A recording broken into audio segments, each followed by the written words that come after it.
were discussing the concept of bandish or the composition in Indian classical music. I told you that bandish is a combination of swar, pad and tal.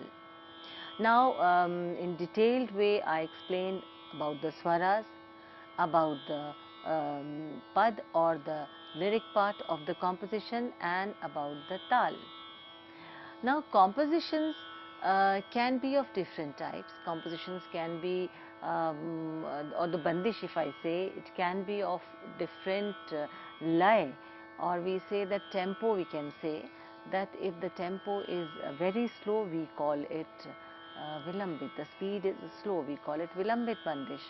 And for the fast one, we say it is the drut bandish. Normally, when we see the history of Indian classical music, we say that Dhrupad Gaiki, which was very popular during the medieval time. Even today also, we have very great Dhrupad singers among ourselves. And the Dhrupad also is a composition which has its own discipline, you know. When I'll tell you about the detail in Dhrupad, about the Dhrupad, then we'll discuss about it. And then we talk about the khayal. The khayal is a type of gaiki. Khayal is a way, is a type of singing in Indian classical music, which is very popular nowadays.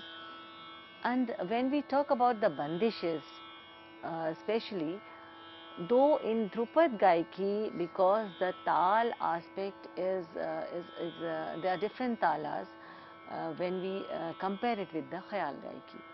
So, for the Dhrupad, the tal is different. Of course, the composition is made or is written according to that only. And when we talk about the Khayal, the compositions are done according to the talas which are used in Khayal. In Dhrupad Gaiki, the Chautal or Sultal is normally used while singing Dhrupad Gaiki. And in Dhamar, of course, there is also style of singing which is very near to the Dhrupad Gaiki, known as Dhamar Gaiki. Now, Dhamar is the style of singing which is only and only sung in Tal Dhamar, consisting of 14 beats. We talk about the Khayal Gaiki. Khayal has three types of variety. The first is the Vilambit Khayal, second is the Madhyalay Khayal, and third is the Drutlay Khayal. Now, the composition is also done according to the, after knowing that whether it will be the Vilambit Khayal or the Madhyalay or the Drut Khayal. बंदिशें जो हैं वो अलग अलग रहती हैं, क्योंकि विलंबित ख्याल तो स्लो स्पीड में चलता है, उसकी लय जो है वो बहुत धीमे होती है। और मैं जैसा कि हमेशा कहती हूँ कि विलंबित का मतलब विलंब से आना। किसका विलंब से आना? सम का विलंब से आना। यानी हम यदि स्लो चल रहे हैं तो हमारा जो चक्र है वो आवर्तन बहुत देर से कंप्लीट होगा, तो इसीलिए हम बहुत देर से हम पुनः जो पहली मात्रा या सम पर हम बहुत देर से आएंगे, इसलिए इसको विलंबित कहा गया होगा, ऐसा मैं समझती हूँ। मध्यलय जैसा शब्द ही बताता है कि ना तो बहुत फास्ट है और न ही बहुत स्लो है, वो एक बीच की लय है, तो उसको मध्यलय इसीलिए कहा जाता है। द्रुतलय की बंदिश यानी जिसमें द्रुत यानी फास्ट, जो टेम्पो है, जो स्पीड है वो फास्ट है, लय जो है वो तेज है। तो इस प्रकार से अलग अलग बंदिशों की रचना की जाती है। अब हम एक आध उदाहरण देखते हैं, फिर हम उसके बारे में आपको बताते हैं।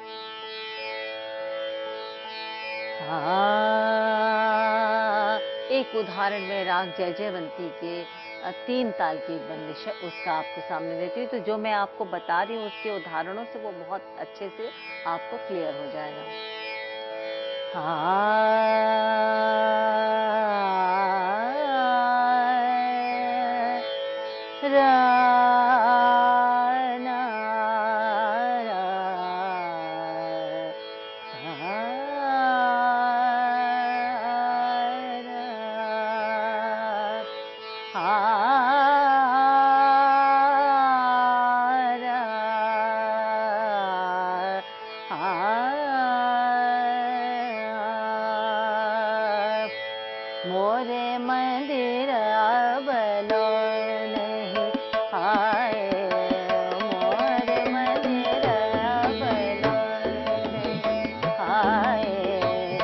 कैसी भूल परे मोसवाले, कैसी भूल परे मोसवाले, मोरे मंदिर अबल नहीं आए, मोरे मंदिर अबल नहीं आए। कैसी भूल परे मोसवाले, कैसी भूल परे मोसवाले, मोरे मंदिर अबल नहीं आए, मोरे मंदिर अबल। When we see the tal aspect in this bandish, see the swaras are very clear. Re ga re sa ni sa da ni re, re ga ma pa ma ga re ga re sa re ni da pa re. These are the notes which are used in Rag Jaijavanti, and the main phrase re ga re sa ni sa da ni re. This is the main phrase of Rag Jaijavanti, which is very much used in this composition. Now the second part is the lyrics. Now the wordings are dha din din dha dha din din dha, more mandir abalo nahi aaye, more mandir abalo nahi aaye. ये जो पद का भाग है, जो साहित्य literature है, वो मोरे मंदिर अबलो नहीं आए का ऐसी भूल परी मुझसे, मुझसे ऐसी क्या भूल हुई कि मेरे यहाँ जो है मंदिर, मतलब वो मंदिर नहीं जो हम जहाँ पूजा के लिए जाते हैं, मंदिर मतलब एक घर को भी एक मंदिर कहा गया, तो मेरे घर अभी तक नहीं आए कि मुझसे ऐसी क्या भूल हुई। यानी जिस समय इस बंदिश को, इसकी रचना को लिखा गया होगा, तो उस समय इस प्रकार का भाव जो है वो रचनाकार के मन में आया होगा, जिसको उसने शब्दों का रूप दिया। अब हम ताल को देखते हैं। 3 ताल की बंदिश है, 16 मात्रा की। धा दिन दिन धा धा दिन दिन धा धा तिन तिन ता ता दिन दिन, 1 2 3 4 5 6 7 8, मोरे मंदिर अबलो नहीं आए, मोरे मंदिर अबलो। तो सम कहाँ पे है? सम है आपके लौ पे, मोरे मंदिर अब लौ, तो लौ पे जो है सम है, वहां से आप काउंट कीजिए। धा दिन दिन धा धा दिन दिन धा, मोरे मंदिर अब 1 2 3 4 5 6 7 8, मोरे मंदिर अब लौ नहीं आए, मोरे मंदिर अब 1 2 3 4 5 6 7 8, मोरे मंदिर अबलो। जब सम का पता होता है तो हम आसानी से पता कर सकते हैं कि कहाँ से बंदिश शुरू होती है। ये मोरे मंदिर अबलो नहीं आए, कैसी भूल परी मोसवाले, कैसी भूल परी मोसवाले, मोरे मंदिर अबलो। तो वो आप एक लिमिट जो है, ताल देखिए चल रही है, और एक जो बंदिश की जो साहित्य है उसकी आप लिमिटेशन देखिए। It can not cross 16 beat, it can not be of 17 18 और 19। अब यदि हम इसको ऐसे करेंगे, धा दिन दिन धा धा दिन दिन धा, मोरे मंदिर अबलो नहीं आए, यदि हमने उसको बढ़ा दिया तो हमारी ताल का जो चक्र है वो तो निकल चुका है, तो हम बंदिश बिगाड़ देंगे, यानी उसका ताल एस्पेक्ट बिगड़ जाएगा, क्योंकि हमारा आए जो है वो 16 मात्रा को आगे क्रॉस कर गया है। तो उस चक्र के अंदर, यानी उस आवर्तन जो पूरी एक बार जो एक लाइन जो हम गा रहे हैं वो पूरी 16 बीट्स के अंदर होनी चाहिए।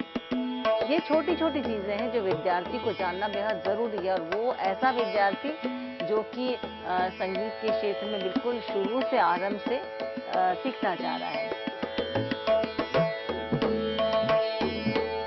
मोरे मंदिर अबलो नहीं आए, पहली बार जो पंक्ति है वो 16 मात्रा में करते हैं। अगली को देखते हैं, कैसी भूल परी मोसवाली, ये भी 16 मात्रा में। अंतरा देखें, धा दिन दिन दाल।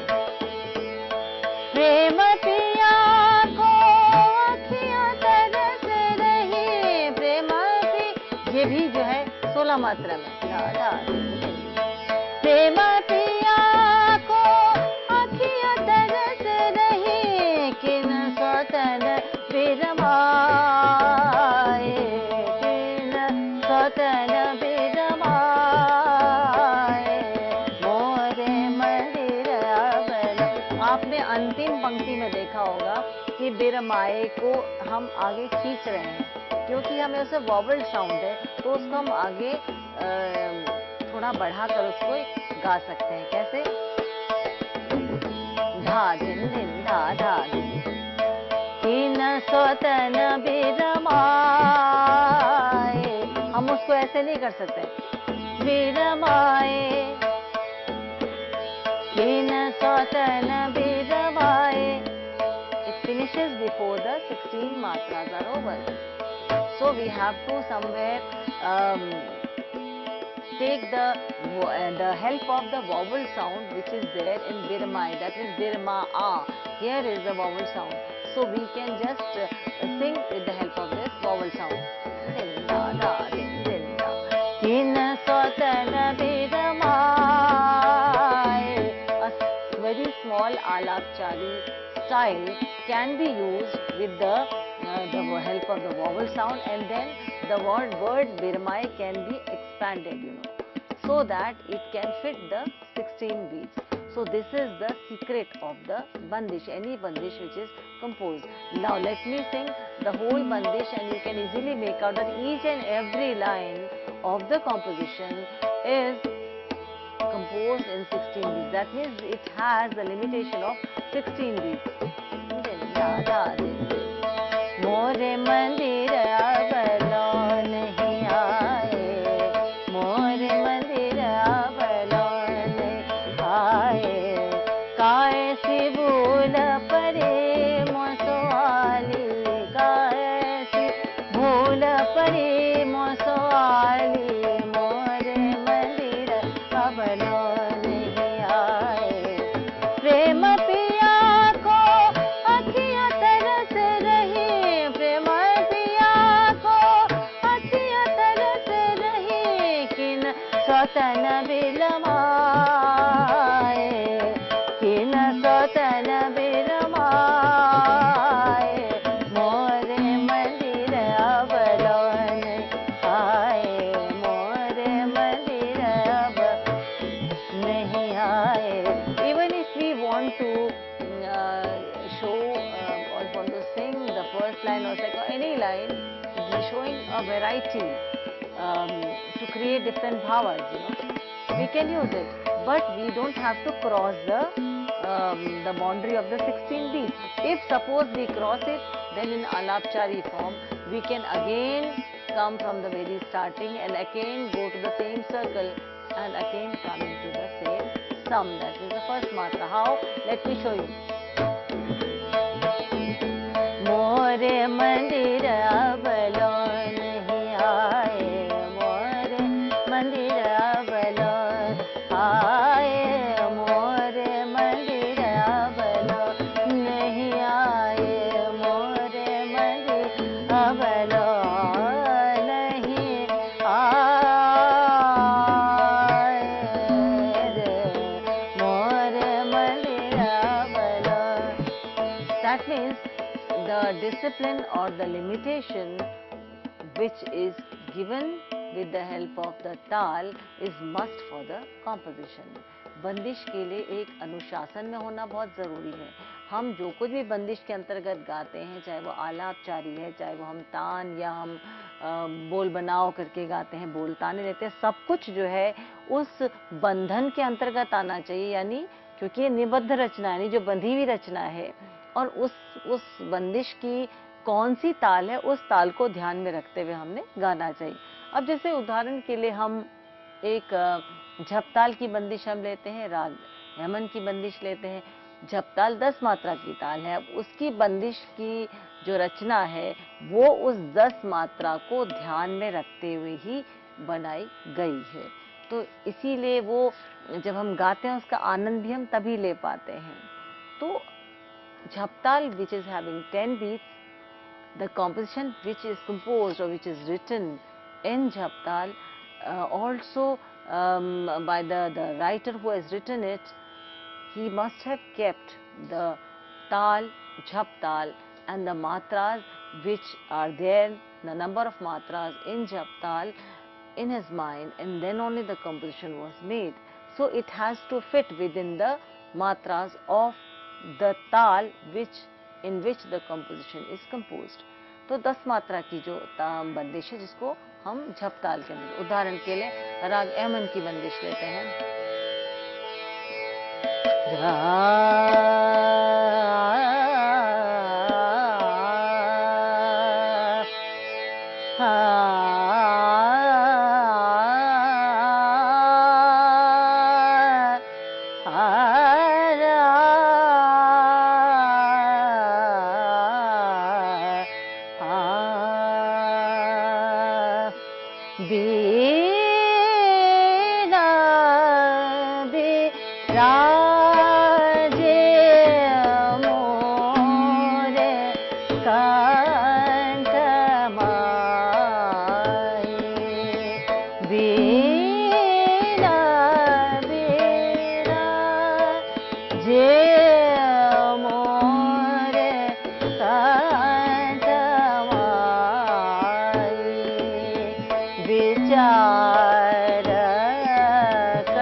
And this composition is composed in Jhaptal, which consists of 10 matras. Now let's see from where the bandish starts.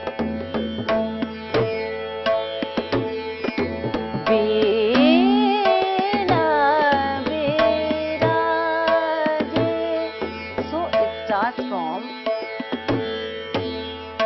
Dhi, Na, Dhi, Dhi,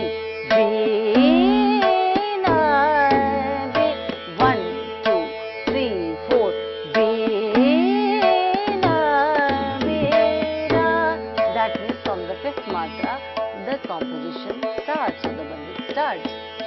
Then only we can come to the sum in a right way. For example, any of the bandish, we should first know on which word, which alphabet, which akshar the first beat of that particular matra joins. So here, Bina, Bina. So on the Ra is the sum.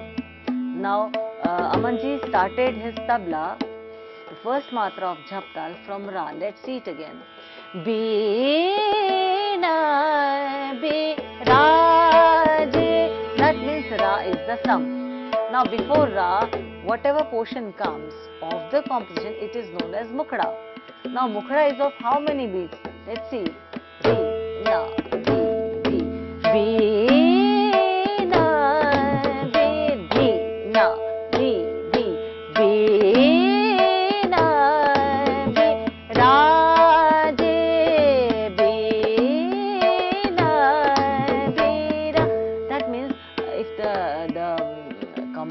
the sum is on coming on the first matra of the tal, and we are starting the bandish from the fifth matra. So 5, 6, 7, 8, 9, 10.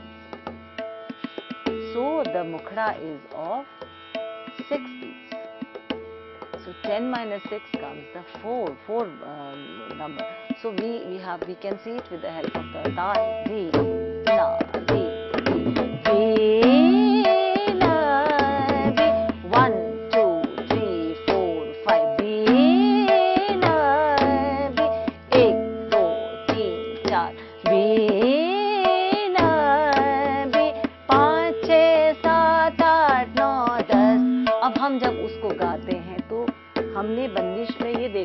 मुखड़ा कितने का है और बंदिश का सम कहाँ पर है, तो हम बंदिश का जो ताल पक्ष है उसको बहुत आसानी से हम गा सकते हैं, उसको बहुत आसानी से बंदिश में उसका प्रयोग कर सकते हैं। ताल पक्ष जानने के बाद बंदिश गाना भी आसान हो जाए, तो बंदिश में हम जब अपनी रागदारी के हिसाब से आलाप, तान, पलटे सब करते हैं तो वो भी बहुत हमें सुगम होता है, बिकॉज ताल is the main part, you know, where swar is also important, the tal is also important, but tal is the point which gives us the limitation, the discipline, and discipline is very must. वैसे भी life में आप देखिए कि discipline कितना important है। हम मनुष्य हैं, हमारे हृदय की धड़कन भी ताल है। ये पृथ्वी एक जो हमारा सृष्टि जो है वो भी एक ताल में चल रही है। यदि वो ताल बिगड़ी तो सब कुछ बिगड़ गया। तो इसलिए ताल का जानना जो है वो बेहद महत्वपूर्ण है। इस बंदिश में भी हम इसका उदाहरण देख सकते हैं कि बंदिश झप ताल की है। बीना बिराजे मोरे कंठ भाई, विचार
So now I think the bandish or the composition term must be very clear to you, that this is the combination of Swarapad and Tal, how Swar is important, how the Tal is important, and how the literature or the lyrics gives a particular bhav, a particular meaning to the composition. So all these three parts are very, very important for a bandish. And in the end, let me again tell you that bandish term is only used for the classical music, Indian classical music, and which bandish is also for the Drupad, for Dhamar, for Khayal, for Tarana. But we cannot use the term bandish for anything which is for the lighter one or the light music. So here we end for today's lecture. We'll come with some new terms, with some new topic again in our next series. Thank you. Namaskar.